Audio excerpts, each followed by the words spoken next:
Hoy! Ako ba yung tinatawag mo? Oo, ikaw. Ay, pues may pangalan ako. Oo, princess. Ganda-ganda ng pangalan ko. Hoy, tinatawag mo sa akin. Sumama ka sa Ay, akin. wag mo ako inuutusan. Nanay ko nga, hindi ko sinusunod. Ikaw pa kaya? Ay!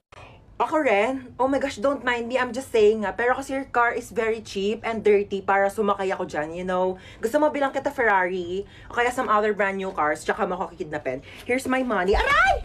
Gusto mo? Gusto kita. Ah! May jowa ka? Ay, kidnapper ka? Oo. Akala ko magdanakaw ka. Bakit? Ninakaw mo kasi yung puso ko. Pangat-pangat naman dito. Tapat mo nga sa akin aircon, nainit. Kainis. Hindi ko yun expect na makikidnap tayo ngayon, guys. E di sana nagdala ko ng maraming cash. Credit card lang dala ko ngayon, like barya-barya, 1 million na lang yung laman. May jowa ka? Ay! Anyari, kuya? Na-flat yung gulong? Yeah, parang ikaw. Ikaw nga, flat yung ilong mo? Bawiin mo yan! Ay! Tumigil nga kayong dalawa. Gusto nyo ba...